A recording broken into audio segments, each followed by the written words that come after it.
Rushikonda palace ను ఏం చేయాలి అన్న దానిపై ప్రజాభిప్రాయ సేకరణ చేయాలని కేబినెట్ సబ్ కమిటీ నిర్ణయించింది.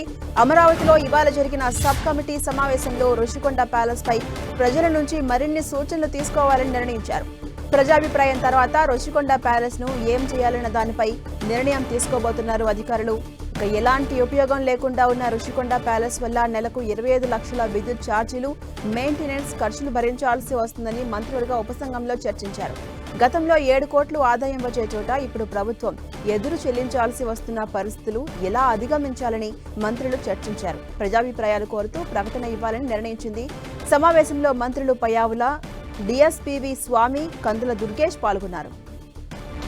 ఇక వైద్య రంగానికి హోటల్ నిర్వహణ, మానసిక వికలాంగుల చికిత్సాలయం ఏర్పాటు చేయాలంటూ వచ్చిన ప్రతిపాదనలు, సలహాలను మంత్రివర్గ ఉపసంఘం పరిశీలించింది. ప్రజల నుంచి మరింత విస్తృతంగా సలహాలు, సూచనలు తీసుకోవాలని ఉపసంఘం నిర్ణయించింది. రుషికొండ భవనాన్ని ప్రజా వినియోగంలోకి తీసుకురావడం, ప్రభుత్వానికి ఆదాయం వచ్చేలా చేసే అంశంపై కసరత్తు చేసింది ప్రభుత్వం. త్వరలో రుషికొండ ప్యాలెస్ వినియోగంపై ప్రభుత్వానికి నివేదిక సమర్పించబోతోంది కేబినెట్ సబ్ కమిటీ. అప్డేట్స్ మా ప్రతినిధి రవిచంద్ అందిస్తారు. రవిచంద్, జాన్సీరాణి, గత ప్రభుత్వ హయాంలో విశాఖలోని రిషికొండ మొత్తం కూడా 500 కోట్లతో విలాసవంతమైన ప్యాలెస్ ని నిర్మించారు. ఈ ప్యాలెస్ ని మెయింటైన్ చేయడానికి ప్రభుత్వానికి తలకమించిన భారంలా కనిపిస్తుంది. ఎందుకంటే అక్కడ ఓన్లీ విద్యుత్ నిర్వహణకి 25 లక్షల ఖర్చు అయ్యే పరిస్థితుంది. అదేవిధంగా మెయింటెనెన్స్ కూడా కోట్లాది రూపాయల ఖర్చు కూడా ఇక్కడ కనిపిస్తుంది. అయితే సంవత్సరం నుంచి కూడా దీన్ని ఆలోచిస్తూ ఉంది ప్రభుత్వం. ఏం చేయాలా, దీన్ని ఏ విధంగా వాడుకలోకి తీసుకురావాలనే ఆలోచన అయితే చేస్తున్నారు. కానీ అనేక అభిప్రాయాలు ప్రజల నుంచి కావచ్చు, మేధావుల నుంచి వస్తూ ఉన్నాయి.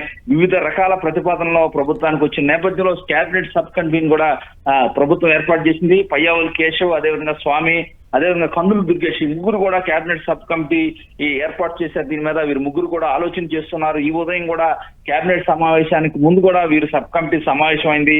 అయితే మొత్తం కూడా ఇక్కడ పవర్ పాయింట్ ప్రెజెంటేషన్ ద్వారా అధికారులంతా కూడా దాన్ని చూపించడం జరిగింది. రుషికొండ ప్యాలెస్ ఏ విధంగా నడుస్తుంది, విద్యుత్ ఛార్జీలు కావచ్చు, మెయింటెనెన్స్ ఖర్చులు భరించాల్సి వస్తుందని కూడా మంత్రివర్గ ఉపసంఘం అభిప్రాయపడింది.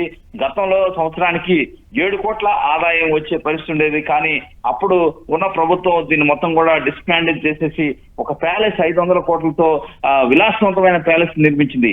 ఈ నేపథ్యంలో దాన్ని ఆ స్థాయిలో మరలా దేనికి వాడుకోవాలనే చర్చ జరుగుతుంది. ఆతిథ్య రంగానికి హోటల్ నిర్వహణకు ఇస్తే బాగుంటుందని కొంతమంది అభిప్రాయం వ్యక్తం చేశారు. అదేవిధంగా ఏదైతే విశాఖలో మానసిక వికలాంగుల చికిత్సాలయం ఏర్పాటు చేయాలంటూ ప్రతిపాదనలు కూడా వచ్చాయి. వివిధ సలహాలు, సూచనలు కూడా తీసుకోవడానికి ప్రభుత్వం ఒక అడ్వర్టైజ్మెంట్ కూడా ఇవ్వాలని కూడా భావిస్తోంది.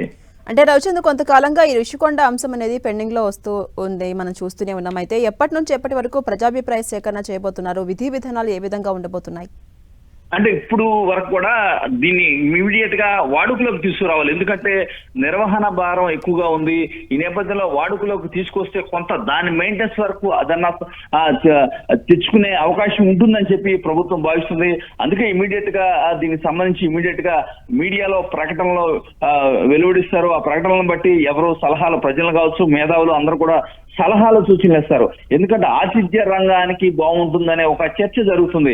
ఎందుకంటే పెద్ద పెద్ద ఏదైతే ఉన్నత వర్గాలంతా కూడా అక్కడ మ్యారేజెస్ చేసుకోవడానికి కావచ్చు, హోటల్ రూమ్స్ లాగా కావచ్చు, అన్ని విధాలా వాడుకునే విధంగా ఆతిథ్య రంగానికి వాడుకుంటే కొంత బెటర్ గా ఉంటుందనే సూచనలు కూడా వస్తున్నాయి. అయితే మానసిక చికిత్సాలయంకి ఇస్తే గనక ఒకవేళ నెలకి 25 లక్షలు కరెంటు బిల్లు వచ్చే పరిస్థితుంది.